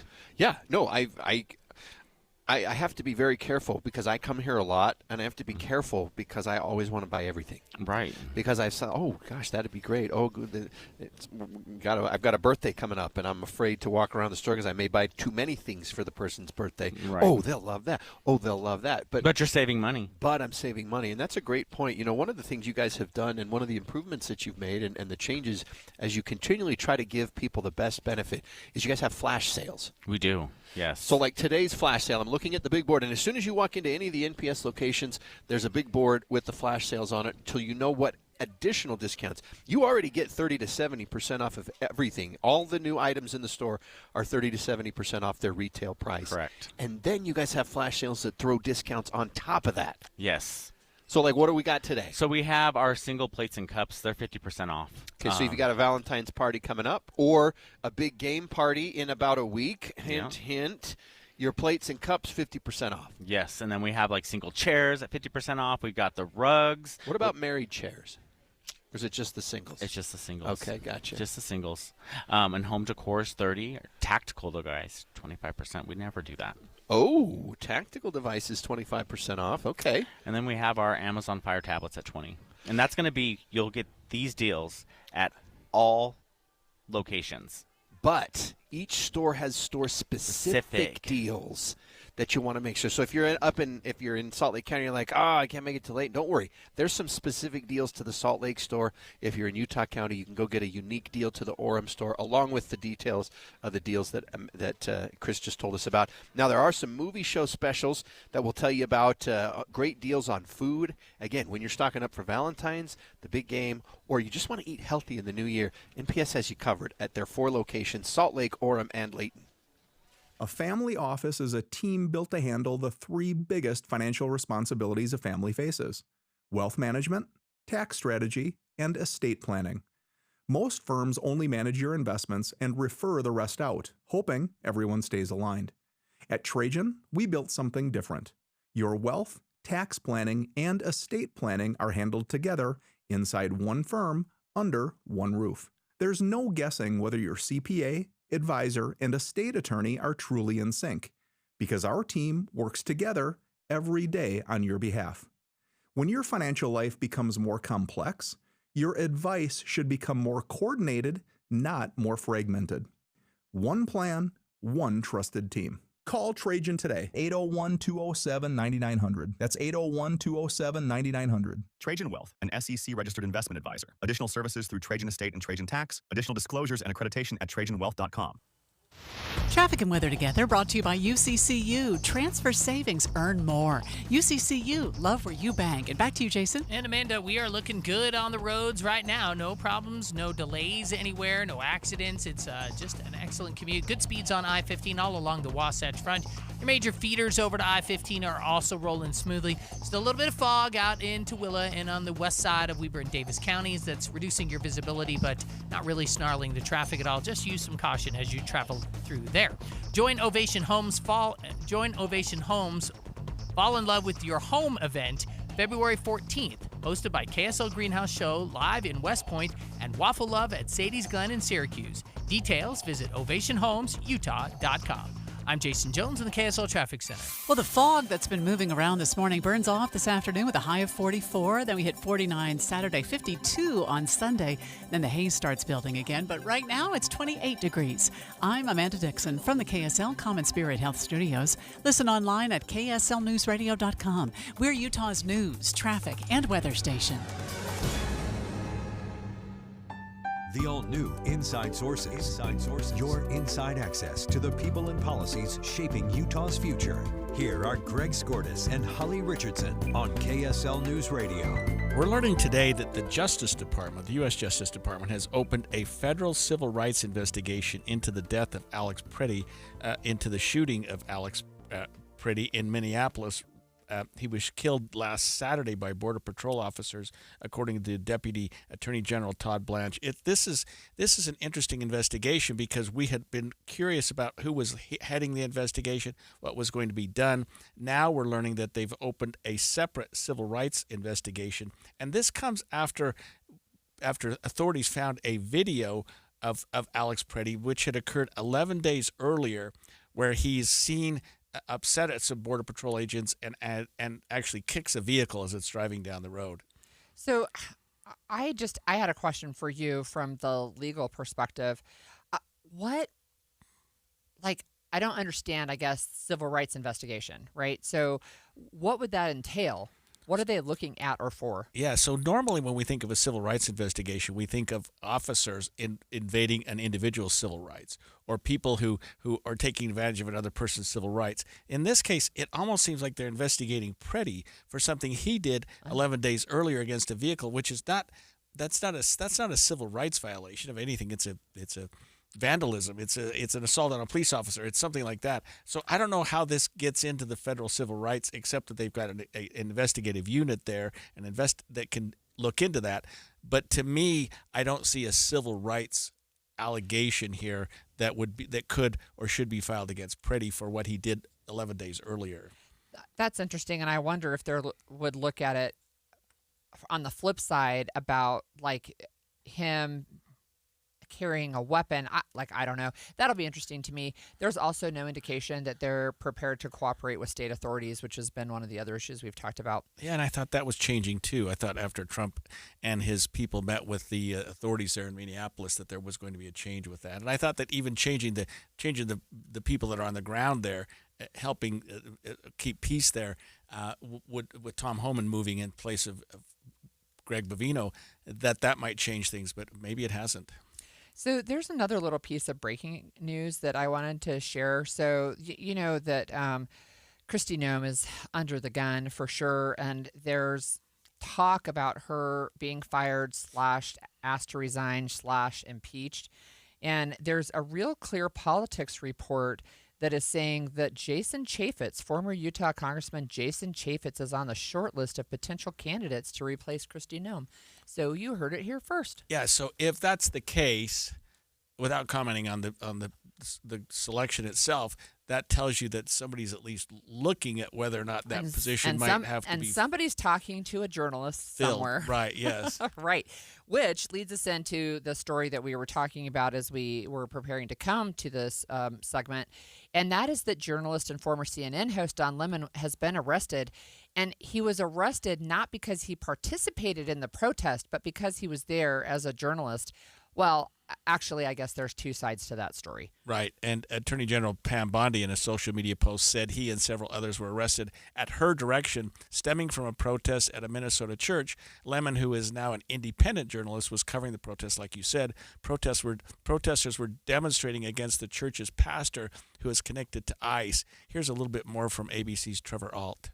We know that the Trump administration had been trying to charge 8 people in that incident, including Don Lemon and his producer, saying that they were impeding on the religious rights of the people there at the church. But Don Lemon has said he was there as a journalist along with his producer. We know a magistrate judge reviewed the evidence in the case, declined the charges for Lemon and his producer and a few other people who were there. The Trump administration tried to appeal, and a federal judge also upheld the ruling that the charges were not allowed. We've heard a tweet from the Attorney General, who said that the arrest of Don Lemon and a few other people overnight were made at her direction. We're still waiting on the official details of that indictment. What we do know is that Don Lemon's attorney released a statement calling this an unprecedented attack on free speech, and we are expecting to see Don Lemon in court a little bit later here today in Los Angeles. So I don't know by what authority now they've taken that arrest, because according to ABC's Trevor Ault that we just heard from, the Justice Department has had it considered by at least 2 judges, one who denied that, and then they appealed to another judge. But who also denied it. Now they're saying Attorney General Pam Bondi just told him to go arrest anyway. But you would expect it to have a warrant to arrest, that you had to have judicial authority to do that. Now, I know officers can arrest on what they call probable cause, meaning, hey, something occurred. I mean, everybody that gets a DUI doesn't have a judicial warrant for arrest because the cops are on the street. They have to act quickly. They can go get a judicial warrant, later on after they hook somebody up. But so I don't know how this is occurring. But if she, in fact, did take this through two judges and it was denied through two judges, and then she took it on herself to say, well, go ahead and arrest anyway, that's going to look pretty bad, if that's true. Well, that's what it sounds like, right? And I'm wondering, like, I don't know, can Pam Bondi say, well, just I'm telling you, I'm not a judge, but I'm telling you, you have authority to go arrest him. Well, so law enforcement does that, like for the example that I just told you. Like I've had situations where the chief will say, hey, this person's causing a problem. Will you guys just go arrest him? But then you've got to see a judge pretty quickly. In Utah, that's like 72 hours. You can't just take somebody into custody based on a police officer's perception of probable cause. And I'm getting into the legal weeds here. No, it's good. But an officer can arrest based on what they saw. But ultimately, a judge has to continue that detention. It has to go through what we call a neutral and detached magistrate. Those are magic words in our Constitution, which means a judge who doesn't have a dog in the fight. They all said no. So my concern, of course, is his First Amendment rights as a journalist to report on things that are happening. It sounds like he and his attorneys don't think it's going to go anywhere. But it's interesting to me, they hooked him up in L.A., like, he wasn't in Minnesota. He was reporting on something in Los Angeles when they said, okay, now you're under arrest for being at the church in Minnesota. And the back and forth on this Preddy investigation is just astounding because he's killed, maybe murdered. The state and federal authorities are there. The feds tell the state to stay away. Trump is now saying, well, we're going to cooperate with you, or at least he did seem to change a little bit. Now this seems to be a giant step backwards again, and saying not only is the federal government going to lead the investigation, but they're shifting the gears on it and making it a civil rights investigation and looking into the conduct of Preddy. Yeah. So it's interesting. And just from a First Amendment perspective, talk to me just briefly about journalists and media's ability to be places where there is conflict. Yeah, so that even seems a more compelling reason that a person could be present if they're, if you're exercising your right to protest, you're being a peaceful protester. That's one thing. You're exercising your First Amendment rights. But a journalist covering that is exercising First Amendment rights on two levels. Attending an event that is public and that is peaceful and is a protest or whatever it was, but then covering it for the purpose of letting the public know about it. So that seems to be an extra shield of the First Amendment. It does seem to be that way. So we'll see how this plays out as well. So, and remember, you heard it here first, Jason Chaffetz on the short list to replace Kristi Noem. Okay, so when we come back after this break, we're going to have some fun facts and then talk with our friends from the movie show. Stay with us. KSL offers the best daily newsletter in the state. It's the 3 things you need to know. Every weekday, we deliver quality and relevant content to your inbox. No ads, no spam, just the 3 things you need to know to be informed about the world around you. Subscribe today. Visit KSLNewsRadio.com or text the word inbox to 57500. That's inbox to 57500. It's the movie show broadcasting live from NPS. We're at the Layton store today at 1150 North Main in Davis County. Davis County listeners, if you've ever just driven past NPS but have never stopped in, now's a great time to do it, in part because we're here and you can say hi to us, but also because they do movie show specials, which are extra deals on top of their amazing daily low prices and percentages off of items. Chris, you guys do 30 to 70% off, and some people don't realize this is brand new merchandise. Everything in the store is brand new. Brand new. And you see the original price that it would have been at other locations on it, and then you're getting 30 to 70% off of that. And then you guys even go further and say, you know what, I don't think we're giving you a big enough discount. Let's throw this percentage on top of it. There's those, clothing 50%.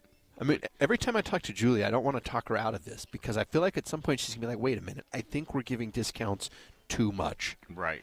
So I don't think we are, though. You don't? Okay, Chris, so you got to keep in the air like that. Here's some of the movie show specials we've got today at all the NPS locations. All refrigerated deli and dairy, extra 10% off. Yes. Now, you're planning parties in about a week for a certain important football game, the last one for several months. So you want to have the best spread possible for your guests. An extra 10% off your low price on deli and dairy. That's going to come in real handy. Yes. I also heard there's a holiday coming up in a couple of weeks, I think. I think it has a lot of red. I've been noticing a lot of hearts around the Yes. store. Wonder if it has anything to do with that. But you guys have got deals on, like I'm looking at this, the gummy candy in the heart-shaped box. You know, you're talking not like little, but like pretty good sized. Yeah. That's some pretty good deals. And if you're looking to get treats for the kids for their Valentines at school, go to NPS first. Hands down, you're going to get the best amount and the best selection for the lowest price. And those 3 for $99, Yes. they're Valentine's. Gummy candies, the bears, the snakes. Kids love gummy And snakes. they have the spots to write on them. So make your job easy and do it for the best price possible. I also noticed you guys have plantain and cassava chips, 99 cents each. When you guys put a limit on something, that means it's a hot deal. Right. So these are the kinds of deals you've got at all the NPS stores. 4 locations, 2 in Salt Lake, 1600 South Empire Road, 1 in Orem at 475 North State, and here in Layton at 1150 North Main. If you're tired of hot, uncomfortable dress shirts that just don't hold up, sweat stains, stuffy collars, short tails, sound familiar? Meet your new favorite dress shirts from Serve Clothing. The game-changing design features a mesh collar shield that stops sweat stains from ruining your look. Plus, built-in vents keep you comfortable under suits and jackets, no matter the season. You'll love the extra length that stays tucked in and the antimicrobial odor-fighting fabric that keeps you fresh all day. Forget about replacing your dress shirts every 6 months. With Serve Clothing's unbeatable 2-year guarantee, you know your shirt is built to last through the toughest work days in any climate. And giving back is a priority. Last year, Serve Clothing helped to outfit more than 750 missionaries and others in need using a portion of your orders. Don't wait. Serve shirts sold out 4 times last year. Visit serveclothing.com right now to get yours before they're gone. Serve Clothing. Dress shirts that actually serve you. serveclothing.com. My name is Ariel. When I arrived in the U.S. at 19, I struggled to find job opportunities without my high school diploma. My entire life changed when I took a chance and got my high school diploma at age 22. Everything I have, my education, my career, my marriage, I owe to the Adult Literacy Center and my teachers. They were with me every step of the way, helping with my English and math, making sure I push through all the challenges. Ariel, your success proves that what I'm doing as a teacher has real meaning. It was an honor helping you achieve your greatness. Now you're helping others achieve theirs. It inspires me. Education was the key that unlocked all my opportunities. When you graduate, they graduate. Find free and supportive adult education centers near you at finishyourdiploma.org. Brought to you by Dollar General Literacy Foundation and the Ad Council. And expanded Inside Sources. You just reminded me, Holly, that today is day 11 of the legislative session, which Yeah. means they are about 1/4 of their way through the session. That's right. And remember, I told you it's contiguous days. And so by Yeah. the time we come back on Monday, it'll be day 14. So there you go. Yeah, coincidentally, it's a quarter of the way through the Trump administration's 4-year term, and both have been pretty dizzying. We've had a lot to cover with both of those. Yeah, It's been a busy look, week. So we're going to do this quickly so we can go to the movie show. But today is Croissant Day, National Croissant Day, which is funny because that's French, right? Yeah. So good French croissants, really, really yummy. I've made them before. They're actually very, very involved because of the number of layers, the amount of butter. Yeah, it looks like it looks like the kind of thing that we're not going to have at our house being gluten free because it looks like the kind of thing yeah, that that's wouldn't true. you couldn't Well, get the you right definitely, flour yeah, for that's it. right. That's right. Okay, so on this day in 1815, the burned U.S. Library of Congress was reestablished with Thomas Jefferson's 6,500 volumes. So the U.S. Library of Congress was actually burned twice. So in 1814. The British troops actually set it ablaze. The initial volume was about 3,000 volumes, And Thomas Jefferson's personal collection was 6,500 volumes, so it more than doubled, right, when he donated those on this day. But I will say, but this is sad because in 1851, fire destroyed 35,000 books. It was devastating, including most of Thomas Jefferson's collection. So he donated. Thank you very much, Thomas Jefferson. And then we lost those. How is it possible the same library burns 3 times? I mean, somebody's got to Maybe it's bad put luck. those sprinklers in. Well, now they're there, I'm sure. On this day in 1933, Adolf Hitler became the German chancellor. And it's interesting because I'm looking at the front page of some U.S. newspapers that say, Washington not alarmed as Hitler rises to power. He was installed as the German chancellor, pledging to, quote, rule sanely, govern constitutionally, and steer clear of anti-Semitism. We kind of know he was 0 for 3, it sounds like. We know how that worked out. Right, yeah. yes. And then on this day, another sad story, but Mahatma Gandhi was assassinated in 1948 on this day. And of course, we know him as the peaceful protester, right? But he was assassinated for his beliefs. Of course, he did not believe that meant inaction. So he did hunger strikes and, fasting. He did a lot of different things. So, and then finally, this one, which I think is really interesting. In 1982, the first computer virus was released. It was called Elk Cloner, and it was created as a practical joke.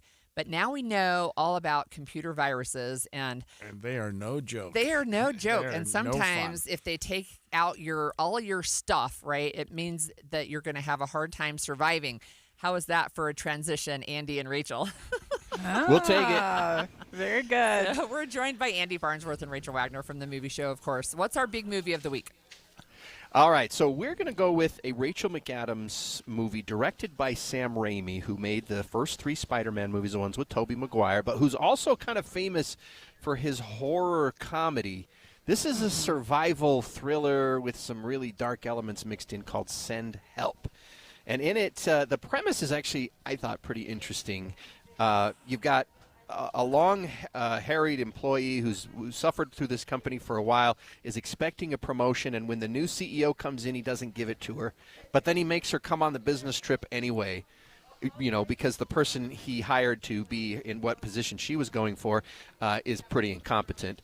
And then the plane crashes, and only the 2 of them survived the plane crash. So now we're on the deserted island, and do the office dynamics work when you're the only 2 people on a deserted island and you have survival skills and the boss doesn't? Well, and she's like a huge Survivor fan, which I really connected with because I'm also a huge Survivor fan. And so she's wanted to be on the show. She's applied for the show multiple times. So she's learned how to light a fire. She's learned how to do all these things in order to try to promote herself, be on the show. And so she gets to actually use all of those skills that she's learned to help survive. But he's still trying to boss her around.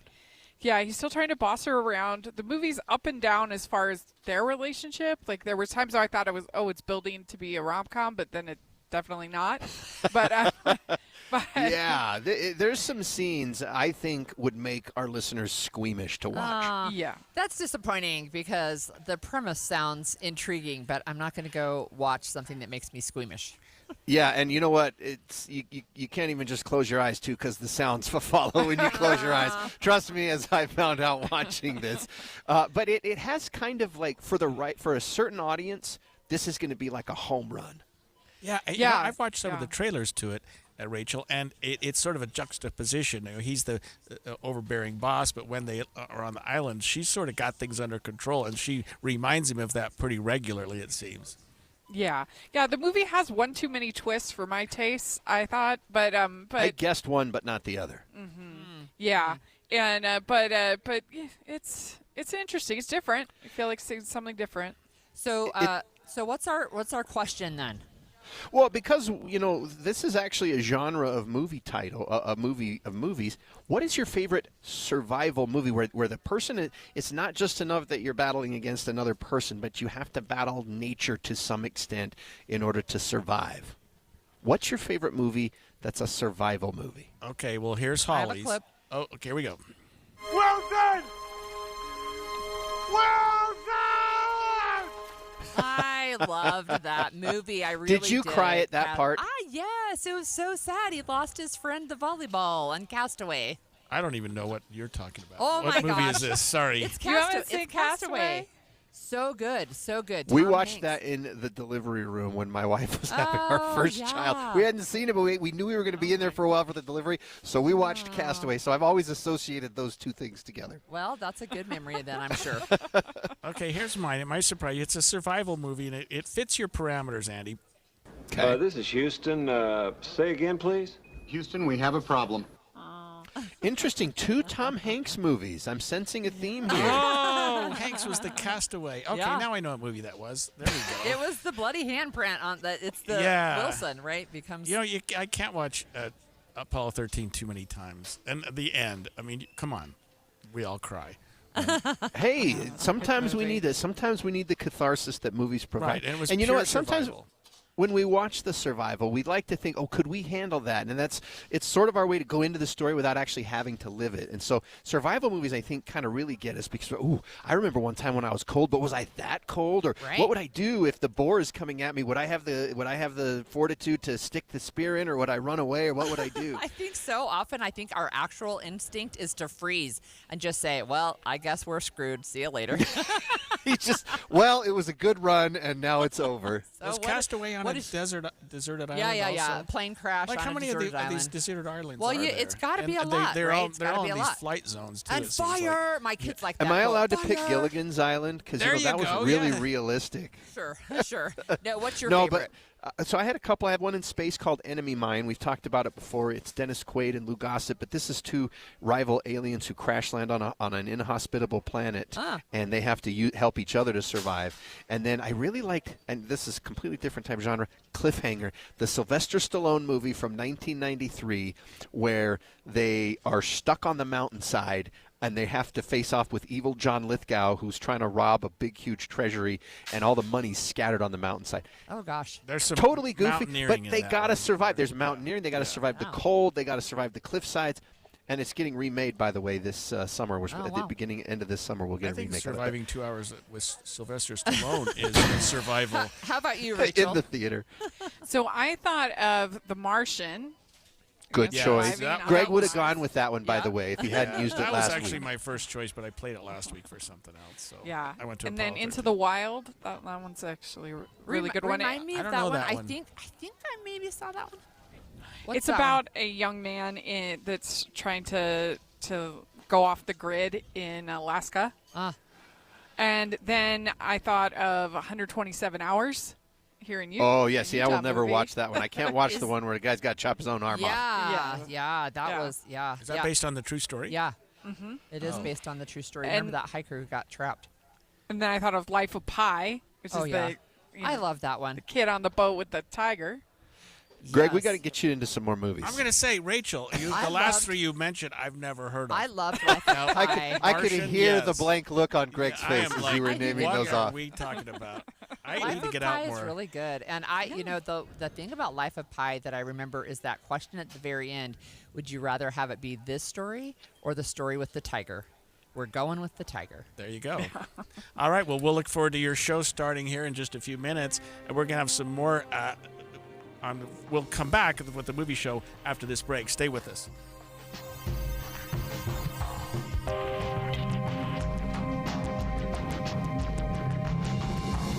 KSL FM Midvale. KSL Salt Lake City. From the KSL Common Spirit Health Studios, this is KSL News Radio. Utah's news, traffic, and weather station. 11 o'clock at KSL News Radio. I'm Claire Scott. KSL's top story this hour. The Justice Department has opened a civil rights investigation into the death of Alex Preddy in Minneapolis. The FBI will lead the federal probe. This comes after DHS announced Homeland Security would lead the investigation into Preddy's death. Utah legislatures are requesting around $300,000 to strengthen our defense against foreign influence. Representative Candice Perucci says the money would be allocated towards software used to investigate the ownership of Utah land and any potential connections with foreign government. Perucci says this isn't a hypothetical either. She says they have already forced the Chinese government to sell thousands of acres of land. We've been able to have 35,000 acres divested so far. We have several other properties being investigated, though, and to expedite that timeline and make sure we have all the information